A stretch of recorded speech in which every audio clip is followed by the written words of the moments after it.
10 years ago, I died in a plane crash. At least that's what everyone believed until last Tuesday when I was walking through Los Angeles International Airport, minding my own business, and a 6-year-old boy changed my entire world. My name is Sarah Chen, and I'm 32 years old. I live in Seattle, where I run a small but successful marketing consulting firm. I drive a reliable Honda Civic, I have a cat named Pixel, and my biggest worry on most days is whether I remembered to buy coffee filters. I'm the kind of person who color codes her calendar and actually enjoys doing taxes. My life is predictable, organized, and exactly how I like it. I was coming back from Los Angeles after closing a deal with a tech startup that could change everything for my business. I felt good, accomplished, like all those late nights and early mornings were finally paying off. The kind of tired satisfaction you get when hard work actually works out.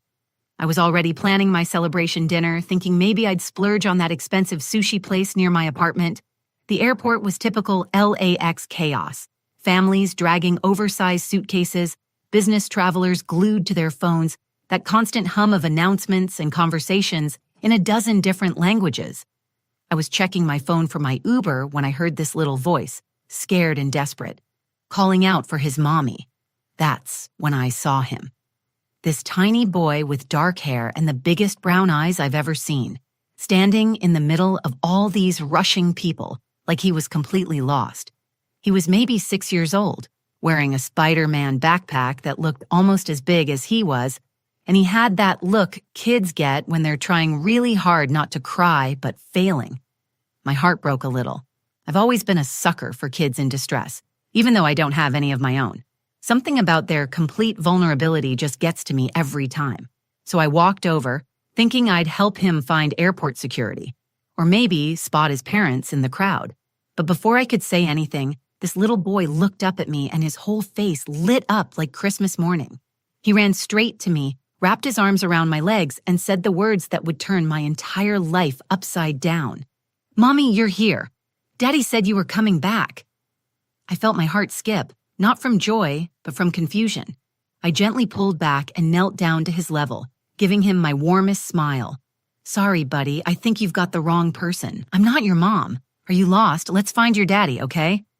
But he shook his head with that stubborn certainty only children possess. "No, you're my mommy. Daddy showed me pictures. You have the same smile." Before I could process what he meant about pictures, I heard someone shouting, "Tommy!" A man came running through the crowd, panic written all over his face. He was tall, maybe late 30s, with the kind of desperate energy that only comes from a parent who's lost sight of their child in a crowded place.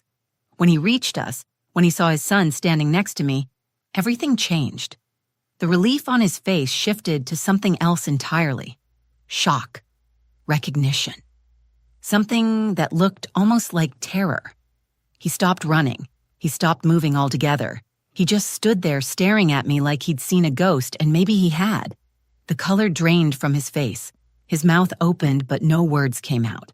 Finally, in a whisper so quiet I almost didn't hear it over the airport noise, he said, "It can't be." I stood up slowly, still confused, but now genuinely concerned. This stranger was looking at me like he knew me, like seeing me was the most impossible thing in the world. There was something familiar about him, something that made my stomach flutter with recognition I couldn't quite place. "Do I know you?" I asked, because clearly I was missing something important here. His answer hit me like a physical blow, like someone had just knocked all the air out of my lungs. "Sarah Chen, you boarded Flight 611 to Bangkok 10 years ago. The plane crashed into the ocean 3 hours after takeoff. There were no survivors." The airport noise faded to a dull roar. My vision narrowed. Everything I thought I knew about my life, about who I was, about the last 10 years, suddenly felt like it was built on quicksand. Because I remembered that flight. I remembered buying that ticket. And I definitely remembered being alive for every single day since then. So how was I supposed to be dead? Let me back up and tell you about the life I thought I knew, the life I'd been living for the past 10 years while apparently being dead. I built my consulting firm from nothing. After college, I spent 3 years working for a soul-crushing corporate marketing department where I learned that my ideas were either stolen by my boss or buried in committee meetings. So I took every penny I'd saved, rented a tiny office space in Seattle's Capitol Hill neighborhood, and started Chen Marketing Solutions. It wasn't glamorous. For the first 2 years, I lived on ramen noodles and determination, working 18-hour days to prove that a 25-year-old with more ambition than experience could make it on her own. And I did make it. By 32, I had 12 employees, a client roster that included 3 major Seattle tech companies, and enough success that I could actually afford to live in the city I'd grown to love. My apartment overlooked Elliott Bay, and on clear days, I could see the Olympic Mountains. I had a routine that worked for me. Morning coffee at the same cafe on Pine Street, evening runs along the waterfront, weekend trips to Pike Place Market where I'd buy flowers for my kitchen table, even though no one else would see them. I liked my life. It was predictable, in the best possible way. I knew what to expect each day, and after years of uncertainty and financial stress, that predictability felt like luxury. The Los Angeles trip had been a big deal for me. Nexus Technologies was the kind of client that could change everything for my business. They were developing some kind of revolutionary app for small businesses, and they needed a complete marketing strategy from brand identity to launch campaign, the kind of project that could fund my expansion plans for the next 2 years. I'd spent 3 days in meetings, presentations, and strategy sessions. The Nexus team was young, brilliant, and demanding. They asked tough questions and pushed back on everything, which I actually loved.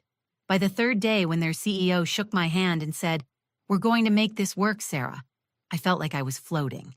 The flight back to Seattle was delayed by 2 hours, which normally would have annoyed me, but I was too excited to care. I used the time to update my business plan, calculating how much I could invest in new hires and better office space. I was thinking about calling my parents to share the good news, maybe even taking them out for dinner at that fancy restaurant my mom had been wanting to try. Walking through LAX, I felt like I was exactly where I was supposed to be in life. 32 years old, successful, independent, with a clear vision for my future.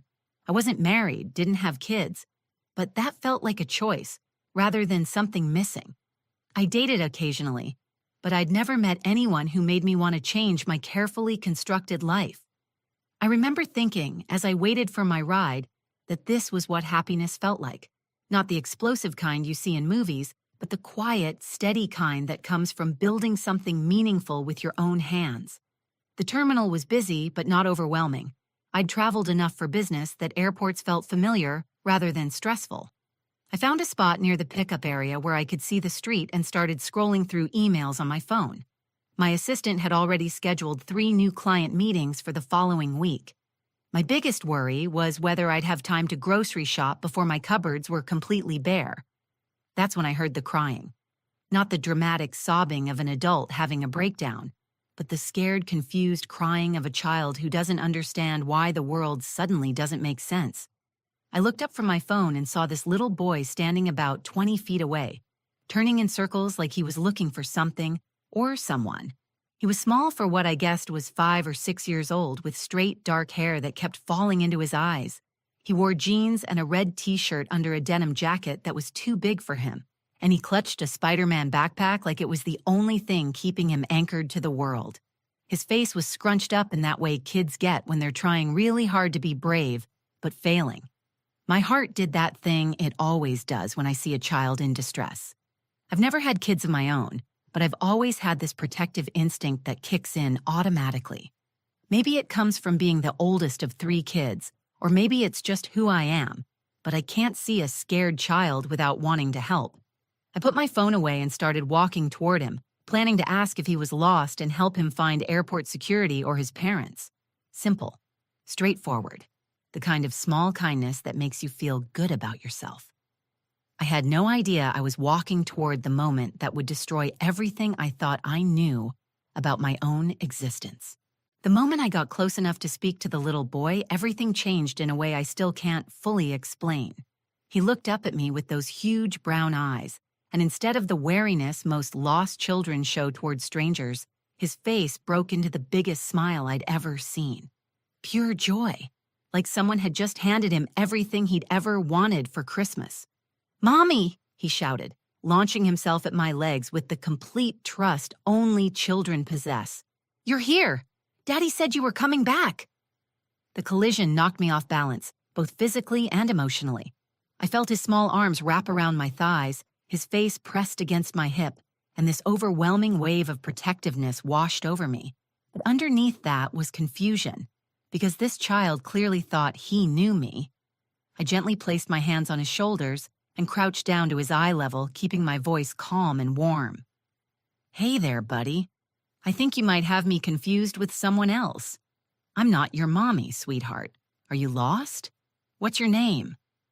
He pulled back just enough to look at me, his brow furrowing in that serious way kids get when adults aren't understanding something that seems obvious to them.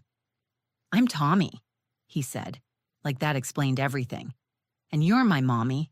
I know because Daddy showed me lots of pictures of you and you have the same smile. See?" He pointed at my face with one small finger. The same happy eyes, too. My chest tightened. This wasn't just a case of mistaken identity. This child genuinely believed I was his mother, and he was talking about photographs. "Tommy, I think there's been a mistake. I don't have any children. Let's find your daddy and get this sorted out, okay?" But before I could stand up, I heard someone shouting his name across the terminal. "Tommy! Tommy!" The voice was deep, desperate, with the kind of panic that only comes from a parent who's lost their child in a crowded place. I looked up to see a man pushing through the crowd, his head turning frantically as he searched. He was tall, probably around 6 feet, with dark hair and the kind of athletic build that suggested he worked out regularly, but wasn't obsessed about it. He wore dark jeans and a gray button-down shirt, and everything about his body language screamed fear. "There's your daddy," I told Tommy, standing up and waving to get the man's attention. "He's right over there." The man's eyes found us across the crowded space, and I watched relief flood his face as he spotted his son. He started jogging toward us, calling out, "Tommy, you can't just run off like that." I was scared to death. But as he got closer, something strange happened. His jogging slowed to a walk, then to hesitant steps, and finally he stopped completely, about 10 feet away from us. The relief on his face transformed into something else entirely. Shock, disbelief, something that looked almost like terror. He was staring at me with an intensity that made my skin prickle. Not the grateful look of a parent whose child had been helped by a kind stranger, but something much deeper and more complicated. His face had gone pale, and his mouth opened and closed, like he was trying to speak but couldn't find the words. "Daddy!" Tommy called out happily, grabbing my hand and trying to pull me toward his father. "Look, Mommy came back just like you said she would." The man's eyes never left my face. I watched him swallow hard, his Adam's apple bobbing with the effort. When he finally spoke, his voice was barely above a whisper, rough with emotion I couldn't identify. "It can't be." Those 3 words hit me like a physical blow. There was recognition in his voice, familiarity, and something that sounded like grief. He knew me. This complete stranger somehow knew me, and seeing me was clearly the last thing he'd expected to happen. I felt my heart rate pick up, that fight-or-flight response kicking in even though I didn't understand why. "I'm sorry," I said, trying to keep my voice steady. "Do I know you? Your son seems to think I'm his mother, but I think there's been some kind of mistake." The man took a shaky step closer, his eyes scanning my face like he was memorizing every detail. When he spoke again, his voice was stronger but filled with an emotion I couldn't name. "Sarah Chen," he said, and hearing my name from his lips sent a chill down my spine. "You boarded Flight 611 to Bangkok 10 years ago." My breath caught. I remembered that flight. I remembered buying that ticket, remembered the departure gate, remembered standing in line to board, but I also remembered the life I'd lived for the past 10 years, every day of it. "The plane crashed into the Pacific Ocean 3 hours after takeoff," he continued, his voice gaining strength even as his hands trembled slightly. 237 passengers, no survivors. I should know, because I've spent the last 10 years believing you were dead. The airport noise faded to white static. My vision narrowed until all I could see was this man's face, these impossible words hanging in the air between us. Because I definitely remembered that flight, and I definitely remembered being alive every single day since then. For a moment, that felt like an eternity. I couldn't breathe. The words, Flight 611, echoed in my head, while everything around me seemed to tilt sideways. I could feel Tommy's small hand still gripping mine, could hear the normal sounds of the airport continuing around us, but it all felt like it was happening to someone else. "That's impossible," I said, my voice coming out smaller than I intended. "I'm standing right here. I've been alive for the past 10 years. I have a business, an apartment, a life in Seattle. I just closed the biggest deal of my career 3 days ago." The man, who still hadn't told me his name, was studying my face with an intensity that made me want to step back. But something about the pain in his eyes kept me rooted in place. This wasn't the look of someone trying to deceive me. This was the look of someone whose entire world had just been turned upside down. "I know this sounds crazy," he said, his voice steadier now but still thick with emotion. "But I was supposed to be on that flight with you. We were supposed to travel together. I had to cancel at the last minute because of a work emergency, and you decided to go alone. We had a fight about it. Oh, you said I always put work first, and maybe you were right." Fragments of memory started flickering at the edges of my consciousness. A face that looked younger, but unmistakably his. An argument in an airport coffee shop. The feeling of being disappointed but not surprised. But the memories felt distant, like watching someone else's home movies. "I need to sit down," I said, because my legs suddenly felt unsteady. "Daddy, why does Mommy look scared?" Tommy asked, his voice small and confused. "Did I do something wrong?" The man, who I was starting to realize might actually be someone from my past, knelt down and pulled his son close. "You didn't do anything wrong, buddy. Sometimes grown-ups have complicated things to figure out. Can you be patient while Mommy and I talk?" The way he said Mommy when referring to me sent another wave of disorientation through my system. But what struck me even more was how naturally Tommy accepted the explanation, how he seemed completely comfortable with the idea that I belonged in their family. "We need to go somewhere private," I said, making the first real decision since this surreal encounter began. "Away from all these people. I need answers, and your son doesn't need to hear whatever conversation we're about to have." He nodded immediately. "There's a quiet restaurant upstairs in Terminal 7. We can talk there." As we walked through the airport, Tommy chattering happily between us about his upcoming first-grade class and his new teacher, Mrs. Patterson, I found myself studying the man beside me. There was something achingly familiar about the way he moved, the way he absently ruffled his son's hair, the way he kept glancing at me like he was afraid I might disappear. "What's your name?" I asked as we found a table in the back corner of a nearly empty restaurant. "David Rodriguez," he said, and the name hit me like a physical punch. David. I knew that name. I knew that face. But the knowledge felt buried under layers of fog, like trying to remember a dream after waking up. "Can I see your phone?" I asked, surprising myself with how direct I sounded. "If you have pictures of us together, I want to see them." David hesitated for just a moment, then handed over his phone. "I should warn you, these are going to be hard to look at for both of us." I scrolled through his photo album, and there I was, younger, with longer hair and a different style, but unmistakably me. Pictures of us at restaurants, at the beach, at what looked like a family barbecue. In every photo, I looked happy in a way I couldn't remember feeling. There was one picture in particular that made my chest tight. Me wearing a simple diamond ring, laughing at something off camera while David looked at me with complete adoration.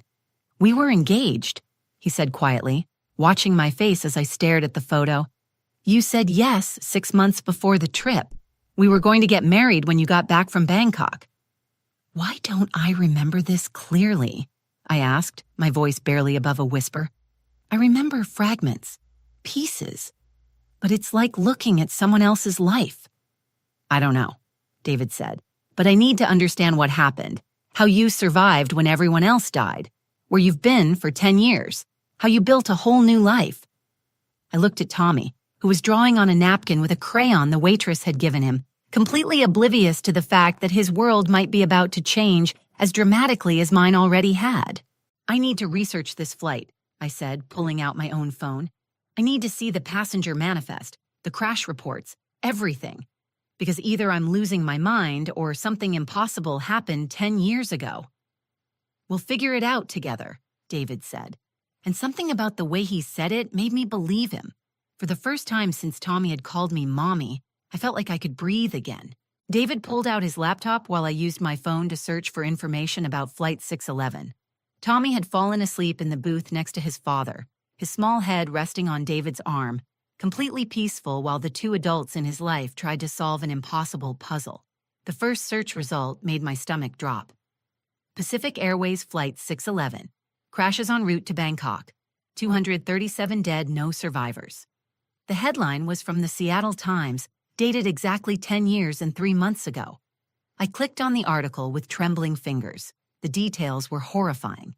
The plane had encountered severe turbulence 3 hours into the flight and lost contact with air traffic control. Wreckage was found scattered across a 50-mile radius in the Pacific Ocean. The investigation concluded that a catastrophic structural failure had caused the aircraft to break apart mid-flight. No bodies were ever recovered due to the depth of the ocean and the condition of the wreckage. "Look at this," I whispered, showing David my screen. "They have a complete passenger manifest." We scrolled down together, and there it was. Row 27, Seat A, Sarah Chen. My name, my passport number, my emergency contact information. According to this official record, I had died 10 years ago along with 236 other people. "This doesn't make sense," I said, my voice shaking. "I remember buying this ticket. I remember going to the airport that day. But I also remember the last 10 years of my life. Every day, every decision, every moment that led me to where I am now." David was quiet for a long moment, staring at the screen. Then he started typing on his laptop. "I kept everything from that time," he said. "Articles, investigation reports, even your boarding pass stub that I found in your apartment when I was packing up your things." "You packed up my apartment?" "Your parents asked me to. They were too devastated to do it themselves." He paused in his typing and looked at me. "Sarah, your funeral had over 200 people. Your parents never got over losing you. Your mother still calls me every year on the anniversary."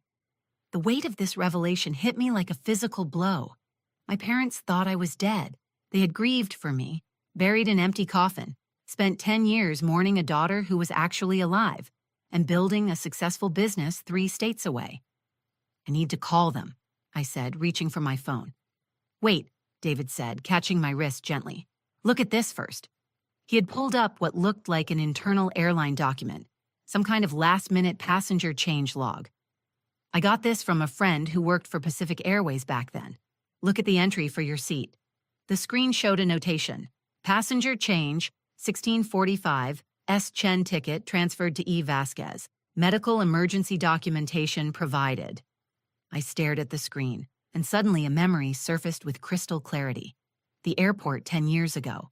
A young woman, maybe 22 or 23, crying at the gate.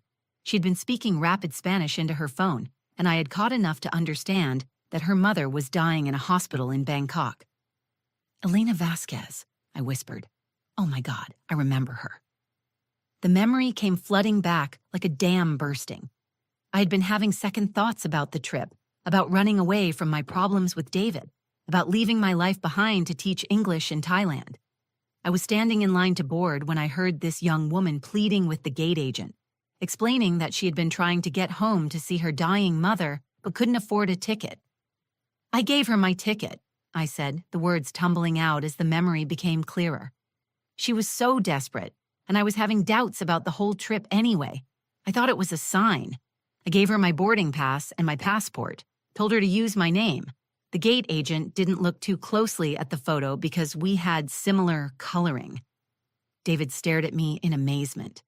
"You gave away your seat to a stranger?" "She said her mother was dying. She'd been trying to get home for weeks but couldn't afford the flight.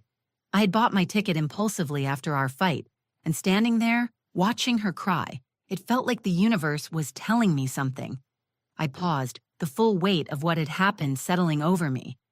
"Elena Vasquez died using my identity. She died trying to get home to her mother. And you walked away from the airport and started over?" "Not exactly." More memories were surfacing now. After I gave her the ticket, I felt lost. I had quit my job, given up my apartment lease, told everyone I was leaving. I felt like I couldn't go back to my old life, but I also couldn't go forward with the new one.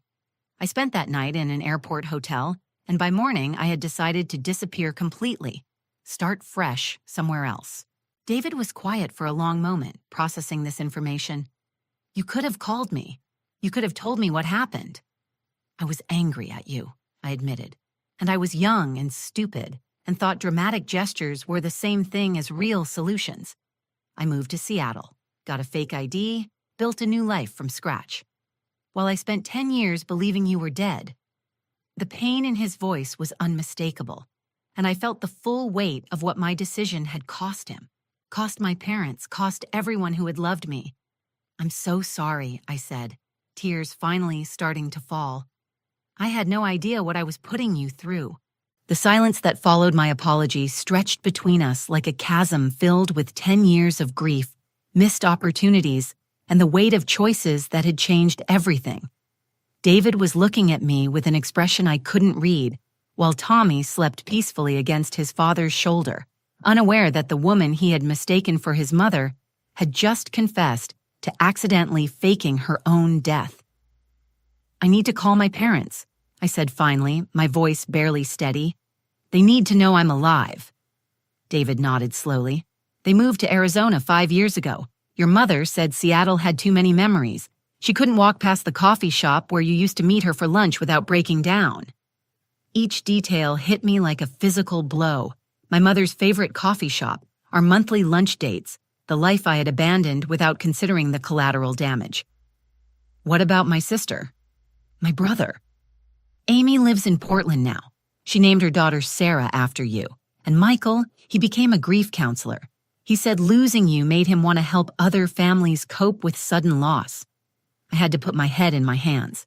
My siblings had restructured their entire lives around my death. Amy had honored my memory by naming her child after me.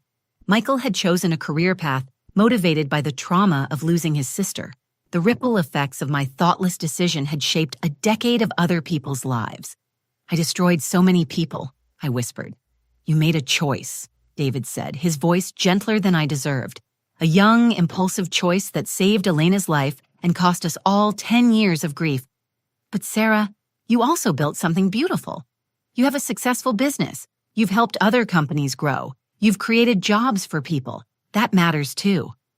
I looked up at him, surprised by the absence of anger in his voice. "How are you not furious with me?" David shifted Tommy gently and looked at me with eyes that held more sadness than anger. "I was furious for years. I was angry at you for leaving, angry at myself for not being on that plane, angry at God for taking you away from me. But eventually I realized that anger was just another way of avoiding the grief. And now, sitting here looking at you, I realize that I'm not the same person who loved you 10 years ago, and you're not the same person who loved me back." He was right.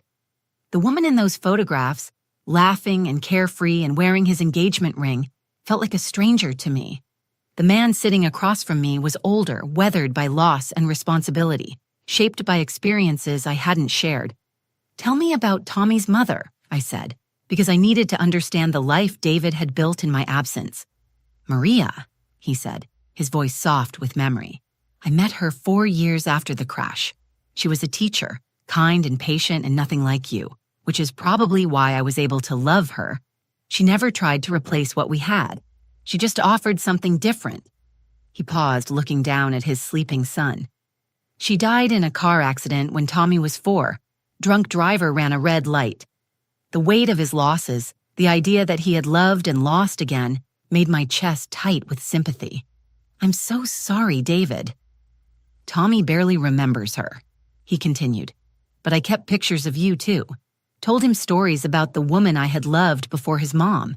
He's been asking about you his whole life, wondering if you might come back someday. Today, when he saw you, it was like his prayers had been answered." I looked at Tommy, this sweet boy who had unknowingly orchestrated this reunion, and felt a surge of protectiveness mixed with uncertainty. "What happens now?" David was quiet for a long moment, considering. "I don't know," he said finally.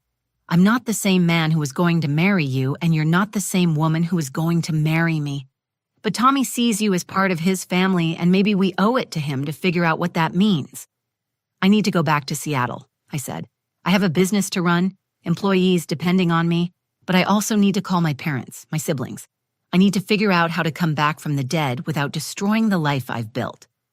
And I need to figure out how to explain to a 6-year-old that sometimes the people we love come back, but not in the way we expected." We sat there for another hour, making plans and exchanging contact information. Two people trying to bridge a decade of separation and loss. When Tommy woke up, he smiled at me like my presence was the most natural thing in the world. And I realized that maybe second chances don't always look like what we expect them to look like. Sometimes they look like airport terminals and mistaken identity, and small boys who see love where adults see only complications. If this story moved you, if it made you think about the choices we make and the lives we touch, please share it with someone who needs to hear it. Comment below and tell me about a time when a small decision changed everything for you. And if you want to hear more stories like this one, stories about love and loss and the unexpected ways our lives intersect, make sure to subscribe to this channel and hit that notification bell. Because sometimes the most extraordinary stories begin in the most ordinary places.